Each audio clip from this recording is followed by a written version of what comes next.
بسم اللہ الرحمن الرحیم۔ السلام علیکم۔ بہت ہی خوبصورت اور روحانیت سے بھرپور واقعہ معراج۔ معراج کے اس موقع پر اللہ تبارک تعالیٰ نے اپنے محبوب رسول کریم صلی اللہ علیہ وآلہ وسلم کو پہلے آسمان پر وہ تمام مناظر دکھا دیے جو اللہ کی نافرمانی کرنے، شرک و کفر کرنے اور احکام الہی سے بغاوت کرنے کے جرم میں دیے گئے تھے۔ یہ مناظر دراصل دوزخ کے مناظر تھے، کیونکہ پہلے آسمان کے بعد آپ صلی اللہ علیہ وآلہ وسلم کی ملاقاتیں حسب مراتب پیغمبران اکرام علیہ السلام سے ہوئیں۔ وہاں پہلے آسمان کی مانند کسی کو زیر عتاب، زیر سزا نہیں دیکھا۔ اس سے یہ بات معلوم ہوئی کہ روز حساب یعنی آخرت سے قبل ہر انسان اپنے اچھے برے اعمال کے مطابق اپنی دنیاوی پسندیدہ زندگی کے تمام جزا و سزا کے عالم میں اپنا بقایا وقت گزارے گا، جب تک قیامت واقعہ نہیں ہو جاتی اور میدان حشر آراستہ نہیں ہو جاتا۔ تمام انسان دنیا میں اپنے کیے گئے اعمال کے مطابق، جیسا کہ نبی اکرم صلی اللہ علیہ وآلہ وسلم کو معراج کے مبارک موقع پر دکھایا گیا، زندگی گزاریں گے۔ معراج النبی صلی اللہ علیہ وسلم کا مقصد بھی اللہ تبارک تعالیٰ کی حکمت و دانائی اور قوت اقتدار و قوت کے اعتبار کے اظہار کے ساتھ ساتھ تمام انسانیت پر یہ واضح کرنا بھی ہے کہ دنیا میں کیے گئے افعال کا ہمیں کیسا اور کتنا صلہ ملے گا، تاکہ انسانوں میں خصوصاً امت مسلمہ میں خوف الہی پیدا ہو اور وہ ہر وقت اپنے اعمال و افعال سے چوکنا رہے اور کسی بھی لمحے شیطان کے بہکائے میں آ کر غلطی کے مرتکب نہ ہوں، اور ہر لمحہ ہر آن اپنی حرکت کی اور آخرت کی خیر مناتے رہیں اور اللہ کے احکام پر پوری پابندی سے عمل پیرا رہیں، کیونکہ انسانی نفسیات میں یہ بات شامل ہے۔ اگر ہمیں اپنے کام کے صلے کی خبر نہ ہو تو ہم کام دل جمی سے نہیں کرتے، اور اگر ہمیں یہ بات معلوم ہو کہ جو ہم عمل کر رہے ہیں اسے اگر نہ کیا تو ہمیں کتنی اور کیسی سزا مل سکتی ہے، کیسا نقصان ہو سکتا ہے، اور اگر کام کر لیا تو ہمیں کیسا انعام اور کیسی جزا ملے گی۔ انسان کی فطرت میں یہ بات شامل ہے کہ انسان کسی بھی کام کو دو طرح سے انجام دیتا ہے، یا تو اسے کسی کا یا کسی طرح کا خوف ہو، یا پھر اسے اس کام کرنے کا شوق ہو۔ اللہ تبارک تعالیٰ نے اپنے پیارے نبی صلی اللہ علیہ وسلم کے ذریعہ تمام اہل ایمان کو واقعہ معراج کے ذریعے یہ بات سمجھائی ہے۔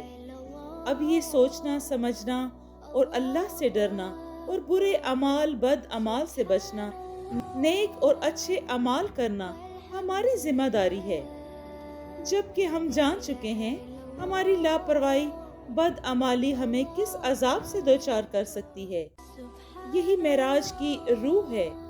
یہ دنیا انسانوں کے لیے ایک امتحان گاہ بھی ہے اور دائمی زندگی اختیار کرنے سے پہلے دنیا گزارنے کا طریقہ طے کرنے کی جگہ بھی ہے۔ جس طرح کی زندگی ہم اس دنیا میں اختیار کریں گے، ویسی ہی زندگی بھی دائمی اور روز آخرت حساب کتاب کر کے دے دی جائے گی۔ جیسی تیاری ہم نے اس دنیا میں کی ہوگی، ویسی ہی زندگی ہم انسان عالم برزخ میں گزاریں گے، جس میں سستی نہ کریں اور جماعت ترک نہ کریں، زکوٰۃ پوری ادا کریں اور صدقہ و خیرات کا اہتمام کریں، میاں بیوی ہونے کے باوجود دوسری عورتوں یا مردوں کے ساتھ زنا نہ کریں، کسی پر لعن طعن نہ کریں، امانت میں خیانت نہ کریں، کسی کی غیبت نہ کریں، جھوٹی خوشامد نہ کریں اور نہ جھوٹی گواہی دیں، سود سے قطعی پرہیز کریں، عورتیں اپنے شوہروں کی نافرمانی نہ کریں، منافقت نہ اختیار کریں، جھوٹی خوش آمدیں نہ کرے، اولاد ماں باپ کی نافرمانی نہ کرے، کیونکہ ان سب کا احوال پہلے ہی آسمان پر نبی اکرم صلی اللہ علیہ وآلہ وسلم کو اللہ تعالیٰ نے دکھایا۔ یہ عمل خالصتاً امت مسلمہ کی اصلاح و فلاح کے لیے ہے، تاکہ وہ اس سے نصیحت حاصل کرے اور برائیوں اور برے اعمال سے بچے۔ نبی اکرم صلی اللہ علیہ وسلم فرماتے ہیں کہ پھر وہاں سے ہم آگے بڑھے تو ایک وسیع میدان نظر آیا۔ اس سرسبز شاداب میدان میں ہر طرح مشک و عنبر کی خوشبو پھیلی ہوئی تھی، اور ایک آواز بار بار آ رہی تھی، یا الہی، جو وعدہ تو نے مجھ سے کیا وہ پورا کر۔ جبرائیل علیہ السلام سے دریافت فرمایا کہ کیا یہ اسرار ہے؟ تو انہوں نے بتایا کہ یہ خوشبو بہشت سے آ رہی ہے، جہاں طرح طرح کی نعمتیں ہیں، باغ، پھول، پھل رنگ برنگ کے خوش ذائقہ ہوتے ہیں۔ بہشت میں چاندی، سونے، یاقوت اور مروارید کے مکان بنے ہوتے ہیں۔ یہ آواز بہشت سے آ رہی ہے۔ اللہ تعالیٰ اس آواز کے جواب میں فرماتا ہے کہ جو شخص اللہ اور اس کے رسول پر ایمان لائے گا، قرآن حکیم اور حدیث کے بتائے ہوئے اصولوں پر چلے گا اور خود کو شرک اور بدعت سے بچائے رکھے گا، اسے بہشت میں داخل کیا جائے گا۔ پھر اس کے جواب میں بہشت کہتی ہے، میں راضی ہوں۔ یک یک آپ صلی اللہ علیہ وسلم کی نظر کے سامنے سے پردہ اٹھا اور جنت آپ کے سامنے عیاں ہو گئی۔ حضور صلی اللہ علیہ وسلم نے فرمایا کہ اس کے بعد ہم ایک میدان میں پہنچے، وہاں سخت بو پھیلی ہوئی تھی اور چیخ و پکار اور گریہ زاری کی آوازیں سنائی دے رہی تھیں۔ جب حضرت جبرائیل علیہ السلام سے دریافت کیا تو انہوں نے بتایا، یہ بدبو دوزخ سے آ رہی ہے اور یہ آوازیں دوزخیوں کی ہیں جو اپنے اعمال کی وجہ سے عذاب میں گرفتار ہیں۔ وہ توق و زنجیر میں جکڑے ہوئے ہیں، اور جب وہ جنبش کرتے ہیں تو زنجیریں اور لوہے کے توق بجتے ہیں اور کھڑکھڑاتے ہیں۔ ان آوازوں میں سانپ اور بچھوؤں کی آوازیں بھی شامل ہیں جو ان کے جسم سے چمٹے ہوئے ہیں اور انہیں کاٹ رہے ہیں، ڈس رہے ہیں۔ دوزخ اللہ تعالیٰ سے فریاد کر رہی ہے کہ اے خداوند، تو نے وعدہ کیا تھا کہ تو دوزخ کا پیٹ بھرے گا، سو اب وہ وعدہ پورا کر تاکہ میرا پیٹ بھرے۔ اور ارشاد خداوندی ہوتا ہے کہ جو شخص شرک کرے گا، کفر میں مبتلا ہوگا یا میرے احکام کی نافرمانی کرے گا، اسے اے دوزخ میں تیرے حوالے کر دوں گا۔ جو میرے رسول کی توہین کرے گا، انہیں جھٹلائے گا، ان سب کو تیرے پیٹ میں بھیجوں گا۔ آپ کے سامنے سے اچانک پردہ اٹھا، آپ نے دوزخ کو تمام ہولناکیوں سمیت دیکھا۔ پھر ہم دوسرے آسمان پر پہنچے۔ جبرائیل علیہ السلام نے دوسرے آسمان کے دروازے پر دستک دی۔ اندر سے کسی نے دریافت کیا، کون؟ جبرائیل علیہ السلام نے کہا، میں جبرائیل ہوں اور میرے ہمراہ اللہ کے محبوب محمد صلی اللہ علیہ وسلم ہیں۔ یہ جواب سنتے ہی دروازہ فوراً کھل گیا اور فرشتے ہمیں بہت تعظیم و تکریم سے اندر لے گئے۔ دوسرے آسمان کے فرشتوں کا سردار کابیل نامی فرشتہ ہے۔ کابیل نے ہمیں سلام کیا اور بغل گیر ہوا۔ ہم اس آسمان کی سیر کرتے ہوئے ذرا آگے بڑھے تو ہمارے پاس حضرت یحییٰ علیہ السلام اور ان کے خالہ زاد بھائی حضرت عیسیٰ روح اللہ آئے۔ جبرائیل علیہ السلام نے کہا، انہیں سلام کریں۔ میں نے انہیں سلام کیا تو انہوں نے تعظیم کرتے ہوئے کہا، مرحبا یا اہل صالح والنبی صالح۔ اور آگے بڑھے تو ایک مہیب الخوفناک شکل کا فرشتہ نظر آیا۔ اس کے 70,000 سر تھے اور ان کے 70,000 منہ، 70,000 زبانیں تھیں۔